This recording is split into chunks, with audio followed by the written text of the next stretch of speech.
L'info du jour en Espagne, c'est l'officialisation de l'arrivée de Xabi Alonso. Bon, ce n'était plus un secret au Real Madrid aujourd'hui. Le coach espagnol qui va donc remplacer Carlo Ancelotti, avec donc devant lui quand même un chantier immense pour Xabi Alonso. On entendra sa première prise de parole.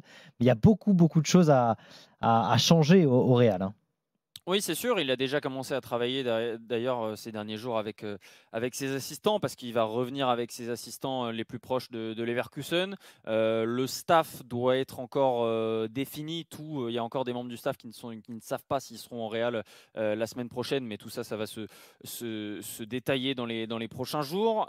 Il va appeler aussi quelques joueurs dans les prochains jours, dont Rodrigo, dont l'avenir au Real Madrid est encore assez indécis. Donc le chantier commence déjà pour Xabi Alonso qui, mine de rien, va prendre beaucoup d'avance pour la saison prochaine, je pense, parce qu'avec cette Coupe du Monde des clubs, tu as un petit peu le cadre parfait pour commencer, c'est-à-dire une compétition sur un mois pour découvrir tout ton groupe, pour jouer aussi une compétition qui vaut quelque chose, qui vaut 100 millions d'euros aussi à la fin et des belles primes pour les joueurs. Donc, tu es à la fois face à des équipes abordables pour le début de compétition, mais aussi face à des équipes compétitives qui vont avoir de l'envie. Donc je pense que c'est vraiment un moment très important, charnière pour cette nouvelle ère du Real Madrid et aussi repartir sur de bonnes bases avec une vraie pré-saison parce que mine de rien, ils ont eu finalement 2 saisons quasiment sans pré-saison parce que tous les joueurs internationaux n'ont pas eu de pause l'été dernier. C'est ça qui explique aussi le nombre de blessures, en tout cas au sein du Real, c'est comme ça qu'on explique le nombre de blessures. Il n'y a pas d'inquiétude sur ce sujet-là. On s'attend surtout à pouvoir bien travailler, beaucoup mieux travailler cette saison avec une vraie pré-saison et repartir sur de meilleures bases, notamment sur le plan de l'infirmerie. Ils vont travailler dur, hein, les joueurs du Real Madrid, parce qu'avec Xabi Alonso, on a vu son équipe du Bayer Leverkusen, Ouais. quand même. Après, de toute façon, il n'y a pas que Xavi Alonso. Hein. Et c'est vrai qu'aujourd'hui, il faut faire des efforts, il faut courir, il faut mettre beaucoup d'intensité, notamment quand tu as un entraîneur moderne comme ça. Mais moi, je suis très, très curieux de savoir comment il va faire pour gérer les stars, pour gérer le cas Bellingham, son positionnement, même si c'est pas un problème avec Bellingham, loin de là. Mais le cas, bien sûr, Kylian Mbappé, qui est ultra performant sur les stats individuelles, mais qui a toujours du mal à rentrer dans un collectif avec et surtout sans le ballon. Comment il va gérer le cas des 2 Brésiliens, Ronaldo, voire même Ronaldo, Rodrigo. Vinicius, Rodrigo et même le petit jeune Hendrick. Il y a tellement de chantiers dans cet effectif. Il y en a qui vont partir là-dedans. Ouais, je sais pas, mais en tout cas, franchement, bonne chance à Xavi Alonso et on va suivre ça Bon de courage, très très près. parce qu'il y a aussi des joueurs à trouver, parce que là, ils ne peuvent pas rester comme ça, notamment au milieu de terrain. On a vu Modric partir hier. Il y a 2 choses. Il y a la composition de l'effectif pour vraiment déjà avoir une donnée, défenseur. Au milieu, tu tournes la page Kroos Modric maintenant définitivement, enfin Modric en l'occurrence. En fait, on parlait de Thiago Motta tout à l'heure, c'est pas du tout le même profil parce qu'il a lui fait des choses avec le Bayer Leverkusen déjà à un niveau important, mais quand même, c'est jamais pareil d'arriver dans le club, le gros club sous pression médiatique et sous pression surtout de ton vestiaire. Parce qu'en fait, il avait quand même pas, il a jamais eu évidemment de vestiaire comme celui-là. C'est toute la problématique du Paris Saint-Germain. T'as beau être un bon coach, Tourelle était un bon coach, Emery était un bon coach, mais tu as la problématique du vestiaire. T'as dit qui? Pochettino. Ouais, alors moi j'aime pas, mais bon, voilà. Et en l'occurrence, voilà, derrière, tu as la problématique du vestiaire, de la pression des stars, des salaires, enfin, de la politique du vestiaire. C'est ça qu'on ne sait pas en fait. Parce qu'on dit, on aime beaucoup ce que fait Xabi Alonso. Mais si le coach n'a pas dans sa main ses joueurs qui en gros lui obéissent au doigt et à l'œil, on sait qu'au Real Madrid, ça sera compliqué, ça. Et pourtant, on a compris que aujourd'hui au Real, voilà, si les dirigeants prennent Xabi Alonso, si tu ne prends pas Ancelotti, et si tu prends ce profil-là, ça veut dire qu'aussi il faut soutenir normalement il faudrait soutenir ton coach dans une politique, on va dire, un petit peu différente. C'est-à-dire dans la façon de ta relation aux joueurs, dans le pouvoir que tu donnes à ton coach. C'est ça la grande question. Aujourd'hui, ce que Luis Enrique a réglé, entre guillemets, ou qu'on lui a réglé à son corps défendant dans le conflit Nasser-Mbappé en lui enlevant Mbappé. Lui s'est dit non mais enlever Mbappé, ok, c'est une équation que ça je peux résoudre moi. parce que j'aurai moins de difficultés à gérer mon vestiaire et je vais faire mon puzzle avec les joueurs que je veux. C'est une façon de le gérer. Il a laissé beaucoup de marge de manœuvre à Luis Enrique. Est-ce que ça sera le cas pour Xabi Alonso? Il a laissé de la marge de manœuvre, mais encore une fois, il a quand même moins d'ego et de conflits aussi à gérer quand même. Tu vois, et notamment le cas Mbappé, que lui, Xabi Alonso va devoir gérer. Parce que Mbappé, s'il était totalement affaibli, par exemple, après une première saison vraiment difficile, un peu ratée en termes de stats, c'est un peu différent. Tu peux peut-être lui mettre une pression différente en disant mais si tu veux revenir dans le game, mais il y a ça, que c'est ça intéressant. à faire. Toi, tu es Xabi Alonso. Demain, toi, tu dis tu construis autour de Mbappé, par exemple. Je sais pas, mais en tout cas, ce que je sais, c'est que la bonne saison, quand même, statistiquement parlant, le fait que Mbappé s'est imposé comme le buteur, le fameux soulier d'or là qui va récupérer, c'est presque une difficulté supplémentaire parce que tu vas pas avoir un Mbappé qui est genre en écoute obligé de changer quelque chose. Moi, je pensais qu'en arrivant, Mbappé allait changer radicalement parce que tu étais dans un grand vestiaire, tu étais au Real, tu étais avec Ancelotti. Force est de constater que il n'a pas changé tout ce qu'il fallait changer. Alors maintenant, tu as raison, la question c'est ça. Est-ce que Xabi Alonso peut le faire? Je ne sais pas. Tu vas pas. Tu dis que c'est presque une mauvaise nouvelle qu'il ait marqué des bonnes stats, mais dans ce cas-là, ok, on pourrait avoir aussi un trio offensif où ils ont tous été mauvais de la saison. Là, tu as un buteur qui a plus de 40 buts dans la saison qui est soulier d'or. On va pas se dire que c'est une mauvaise nouvelle. Au contraire, tu peux construire sur quelqu'un qui est en forme, pas que sur le niveau des stats. Il est bon aussi footballistiquement depuis 6 mois. Sauf que non, mais moi je défends c'est l'idée d'une saison réussie. Je te dis juste que. Tu le trouves bon dans le jeu, Mbappé? Voilà, le problème c'est que. Mieux qu'en début de saison en tout cas. On a toujours le problème de l'équilibre. La question c'est est-ce que tu le trouves bon dans le jeu? Et puis même dans la construction, dans son repli, la question centrale sur Mbappé qui se pose avec tous les coachs, elle n'est toujours pas réglée. Et elle va se régler. On parlait hors antenne avec Kevin tout à l'heure d'un autre point, par exemple le fait de tirer les pénaltys. Mbappé n'est pas un excellent tireur de pénalty, mais Mbappé a pris le lead, il prend les pénaux, il les met globalement, donc il va continuer à les tirer. Mais ça fait partie des trucs aussi où un coach un jour devra lui dire il l'a raté ce week-end. Oui, il l'a raté. En plus, il a marqué derrière. Il l'a remis derrière. Mais en fait, par exemple, ça fait partie du truc où si un coach est capable de dire à Mbappé, comme Luis Enrique était capable de le dire à Dembélé, il faut changer ça, ça et ça. Et si Mbappé est capable de l'entendre, ok. Moi, je sais pas trop. C'est en ce sens. Bien sûr que c'est bien d'avoir un mec en confiance et qui est bon et qui marque. Sauf que c'est bon aussi.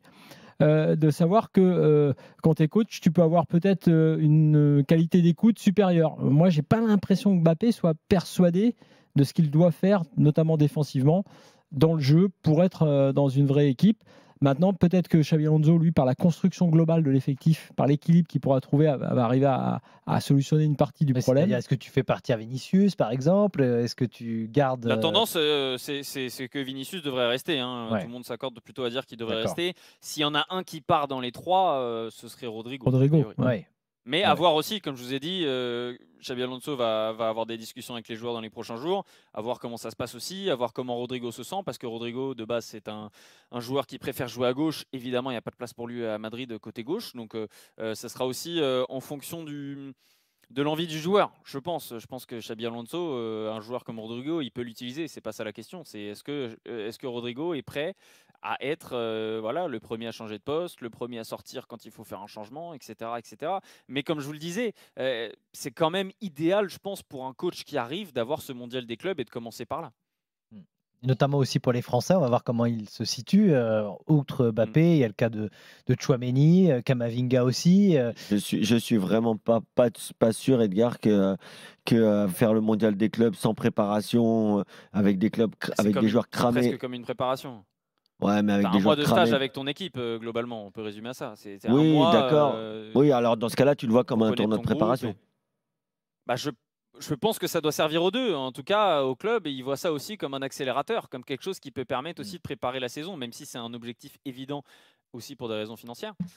C'est aussi une façon pour le coach d'être direct dans le bain, de ne pas avoir 2 mois à tergiverser, etc. Là, il va connaître tout de suite tout le monde. Il va avoir 1 mois de travail, ensuite vacances. Pendant ce temps-là, il peut travailler, il peut se dire « Ok, j'ai vu ça qui va bien, ça qui va pas pendant ce mois de travail-là, on a réussi telle chose, on a raté telle chose-là. » Il va pouvoir réfléchir avec son staff après pendant quelques semaines et ensuite, il va retrouver tout le monde pour vraiment commencer la saison. Je pense qu'on a vu pire quand même dans l'histoire pour commencer une carrière dans un nouveau club. Je préfère ça que commencer au milieu d'une saison ou que sais-je, ou sans préparation. Là, en tout cas, il va avoir 2-3 mois pour bien préparer la saison. Évidemment, les joueurs actuellement sont cramés, ça on est tous d'accord. Mais... Alors, on peut parler quand même de cette honte de soulier d'or là. Kylian Mbappé qui remporte le soulier d'or parce que Salah, qui était le dernier à pouvoir le rattraper, bon, il y avait Lewandowski, mais il fallait qu'il marque 6 buts, donc c'était un peu compliqué ce soir. Il en a marqué 2 quand même.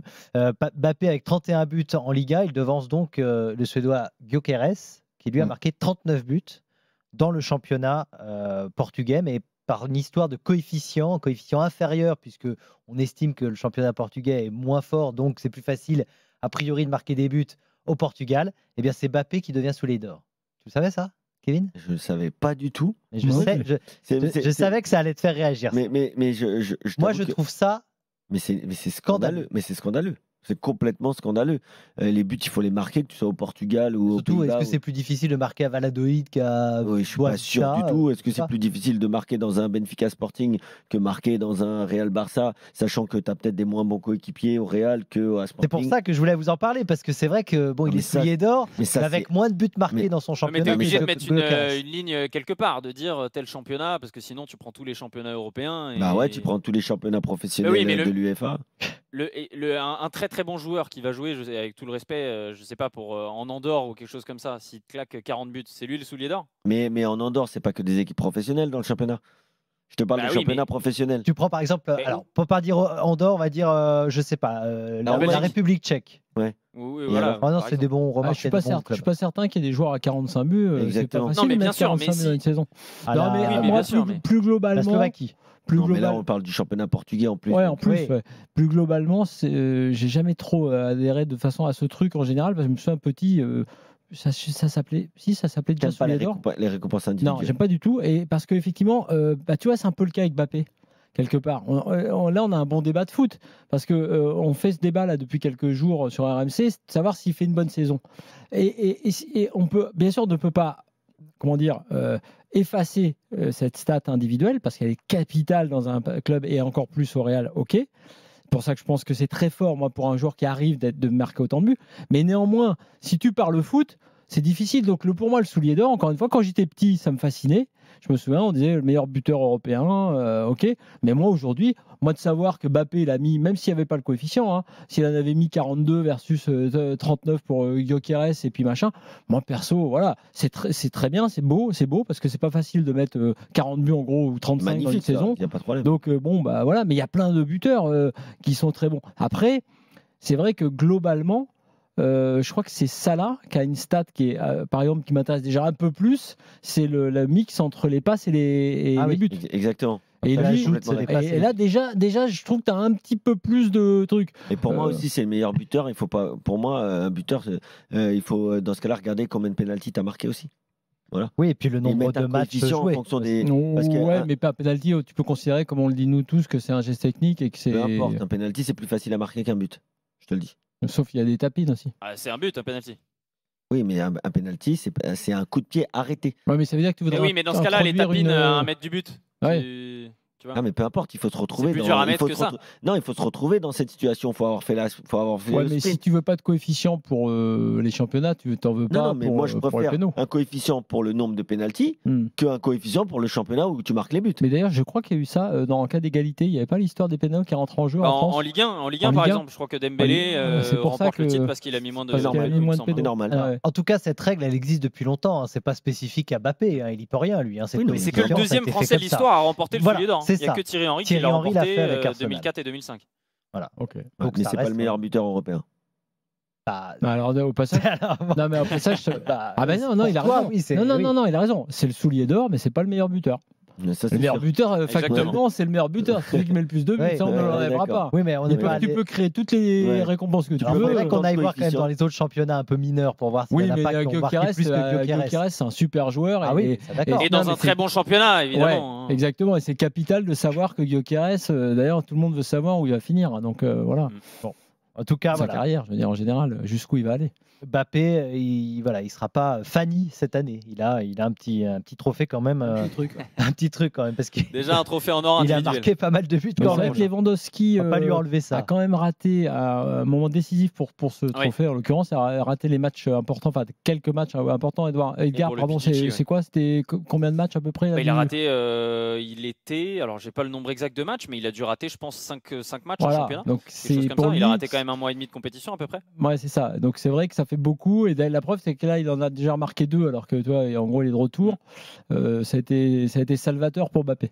Et ça a été salvateur pour l'Inter aussi, parce que pour répondre à notre auditeur de tout à l'heure, qui disait ah oui, mais alors le Barça, ils sont pas meilleurs que l'Inter, mais le Barça déjà ils ont joué sans leur meilleur buteur qui met 40 pions par saison. Donc forcément, ils étaient moins bons contre l'Inter. Et je te parle pas de l'absence de Jules Koundé et de leurs défenseurs centraux.